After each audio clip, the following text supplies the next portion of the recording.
এই বিদেশ প্রবাসী, আহা কি পরিমাণ মায়া লাগে। 12 ঘন্টা ডিউটি করে আবার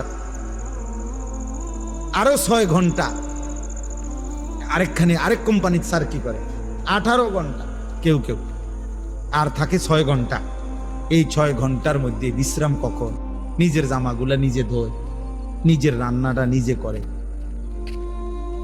প্রবাসীগুলো বিদেশে থাকে, যে আমি তো সৌদি আরবে অনেক দূর দূর ছেলেদের কাছে গেছি, ওরা দম করে খুব মহব্বত করে। তাইলে এই নিজের রান্না নিজের, কত ছেলে যে বিশ্বাস করো ভাইয়া কি পরিমাণ কান্দে, আল্লাহর কসম। এটা যদি আমি দেখাইতে পারতাম। এখান থেকে এটা বিদেশ অনেক কষ্ট, এই কথাটা কইলো তুমি বুঝদা না ভাইয়া, অনেক কষ্ট। এটা কইলো তুমি বুঝদা না, এটা কইতে তো 1 মিনিট লাগছে, আর অনেক কষ্ট। বাস্তবতা হলো তার চাইতে অনেক বেশি কষ্ট।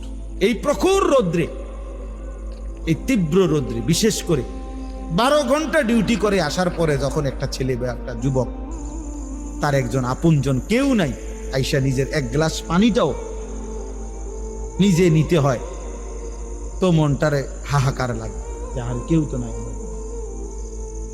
অথচ 28 বছর বিদেশ করতেছে। এই বিদেশ